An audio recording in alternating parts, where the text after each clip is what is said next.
Assalamualaikum warahmatullahi wabarakatuh. Hanif dan Isti kembali ke rumah masa kecil mereka di sebuah desa terpencil, berharap menemukan kedamaian di tempat penuh kenangan itu.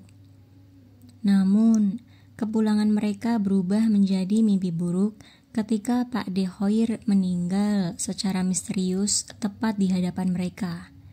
Sejak saat itu, rumah mereka diteror oleh arwahnya yang gelisah. Teror terjadi saat sorop, saat makhluk astral konon berkeliaran di malam hari dalam mitos Jawa. Dalam pencarian kebenaran, mereka menemukan rahasia mengerikan. Puasa sorop, sebuah ritual terkutuk di mana satu-satunya makanan yang boleh dikonsumsi adalah tanah kuburan. Ketidakpercayaan mereka perlahan berubah menjadi perjuangan hidup dan mati saat mereka menyadari bahwa arwah Pak De Hoir bukan satu-satunya yang mengintai mereka. Daripada penasaran, langsung saja ke ceritanya. Puasa sorop. Hanif dan Isti melangkah masuk ke rumah tua mereka. Aroma kayu lapuk menyambut keduanya. Meski terasa asing, kenangan masa kecil masih melekat di setiap sudut. Malam pertama di rumah itu terasa hening, hingga suara pintu berderit sendiri membuat mereka saling berpandangan ngeri.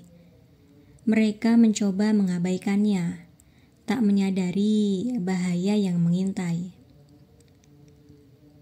Pak De Hoir yang menyambut mereka tiba-tiba kejang di depan pintu.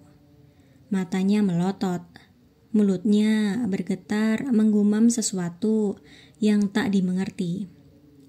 Dalam hitungan detik, tubuhnya roboh tanpa nyawa di lantai beranda. Udara terasa dingin. Dan malam itu, bayangan hitam melintas di depan rumah. Sejak kematian Pak De Hoir, keanehan mulai terjadi di rumah itu. Perabotan bergeser sendiri. Suara langkah kaki terdengar dari atap. Dan ada aroma busuk yang menyengat setiap dini hari. Hanif mencoba bersikap logis. Tapi Isti mulai merasakan kehadiran yang tak kasat mata. Seorang tetua desa memperingatkan mereka tentang sorop saat roh-roh gentayangan berkeliaran mencari mangsa. Hanif menertawakannya, tetapi Isti merasa ada sesuatu yang janggal. Malam itu, bayangan Pak De Hoir muncul di halaman belakang, menatap mereka dengan mata kosong. Dalam pencarian mereka, Hanif menemukan catatan lama milik Pak De Hoir yang menyebutkan puasa sorop. Disebutkan bahwa ritual ini menuntut pelakunya hanya makan tanah kuburan selama 7 malam untuk memperoleh kekuatan mistis. Tak percaya, mereka berencana meninggalkan rumah itu. Tapi teror semakin menggila. Saat jam menunjukkan tengah malam, suara ketukan terdengar dari jendela kamar. Isti mendekat, tetapi tak ada siapapun di luar. Tiba-tiba cermin di kamar mereka retak sendiri, membentuk bayangan wajah Pak De Hoir yang menyeringai menakutkan. Mereka memutuskan pergi dari desa itu. Namun, jalan keluar selalu membawa mereka kembali ke rumah tua. Mereka tersesat dalam lingkaran waktu yang aneh, seakan dikurung oleh kekuatan tak terlihat. Malam itu, Hanif melihat sosok Pak De Hoir berdiri di dapur. Tubuhnya pucat dengan mulut penuh tanah. "Jangan menolak puasa ini." Suara itu bergema di ruangan, membuat Hanif merinding ketakutan. Dalam lemari tua, Isti menemukan buku harian nenek mereka yang mengungkap bahwa keluarga mereka telah lama terikat dengan ritual ini. Mereka adalah keturunan dari pelaku puasa sorop, dan kini mereka menjadi bagian dari kutukan itu. Semakin mereka berusaha keluar, semakin kuat teror yang menghantui. Isti mulai mengalami mimpi-mimpi buruk, di mana dia memakan tanah kuburan, dan saat terbangun, mulutnya benar-benar penuh tanah. Hanif dan Isti mencari bantuan seorang dukun tua di desa yang mengungkap bahwa arwah Pak Dehoir masih terjebak. Mereka harus menemukan benda pusaka yang mengikat roh itu. Malam berikutnya, mereka melihat bayangan Pak Dehoir semakin nyata. Kali ini suaranya memanggil mereka, menawarkan sesuatu yang mengerikan. Dukun tua itu memberi mereka petunjuk untuk menggali makam lama di belakang rumah. Mereka menemukan sesuatu yang tak seharusnya ada di sana. Hanif mulai kehilangan akal sehatnya. Isti berusaha tetap rasional, tetapi setiap jam yang berlalu, mereka semakin dekat pada kegilaan. Mereka mengetahui bahwa puasa sorop bukan hanya sekedar ritual, tetapi perjanjian yang mengikat jiwa mereka selamanya. Pintu kamar mereka terkunci sendiri setiap malam. Suara bisikan semakin jelas, dan mereka mulai melihat makhluk-makhluk yang tak seharusnya ada. Seorang tetangga yang pernah membantu mereka tiba-tiba hilang tanpa jejak. Hal ini memperkuat dugaan mereka bahwa ritual ini masih aktif.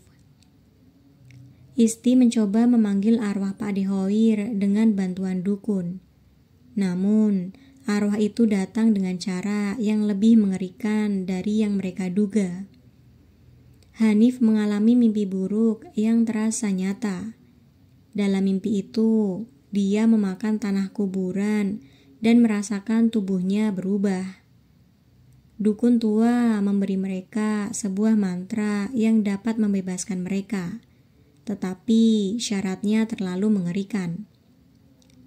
Hanif dan Isti akhirnya menemukan catatan lama yang menjelaskan bahwa Pak Dehoir adalah korban terakhir dari ritual puasa sorop.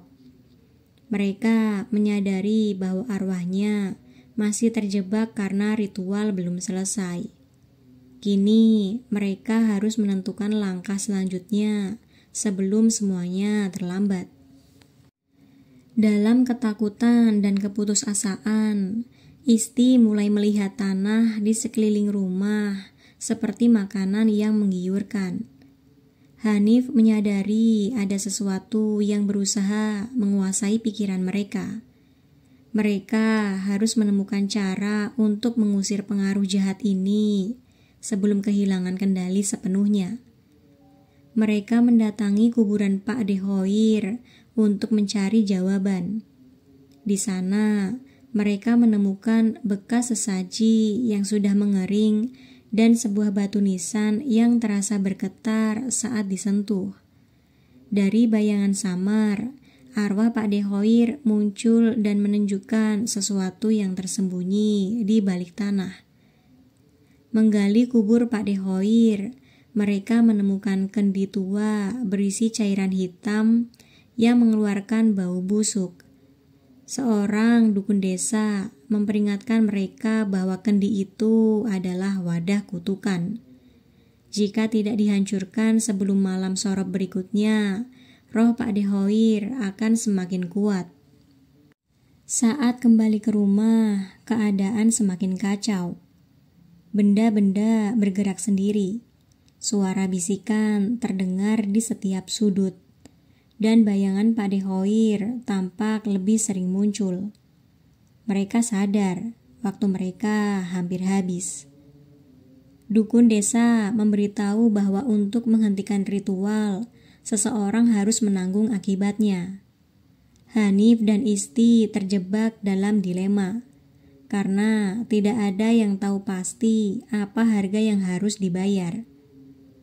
Malam itu, semua lampu di rumah padam, dan udara menjadi sangat dingin. Arwah Pak Dekhoir muncul dalam wujud yang lebih mengerikan, merangkak dengan mulut penuh tanah. Ia mencoba menarik Hanif ke dalam bayangan gelap di lantai. Dengan sisa keberanian, Isti menghancurkan kendi kutukan. Jeritan Pak Dekhoir menggema di seluruh rumah, membuat dinding bergetar. Tubuh arwahnya mulai meleleh, berubah menjadi bayangan hitam yang terserap ke dalam bumi. Setelah kehancuran kendi, semua menjadi sunyi. Tidak ada lagi bisikan, tidak ada lagi kehadiran arwah yang menghantui. Hanif dan Isti saling menatap, kelelahan tetapi lega karena akhirnya bebas dari teror puasa sorop. Mereka meninggalkan rumah itu tanpa menoleh ke belakang. Meski selamat, mereka tahu bahwa kenangan dan kengerian di sana akan selalu menghantui mereka. Mereka hanya bisa berharap bahwa ritual puasa sorop tidak akan pernah kembali. Beberapa tahun kemudian, seorang pendatang baru membeli rumah itu dan memutuskan untuk merenovasi. Malam pertama di rumah itu, ia terbangun karena suara langkah kaki di koridor. Saat melihat ke cermin, bayangan Pak Dekhoir muncul di belakangnya, tersenyum dengan mulut penuh tanah.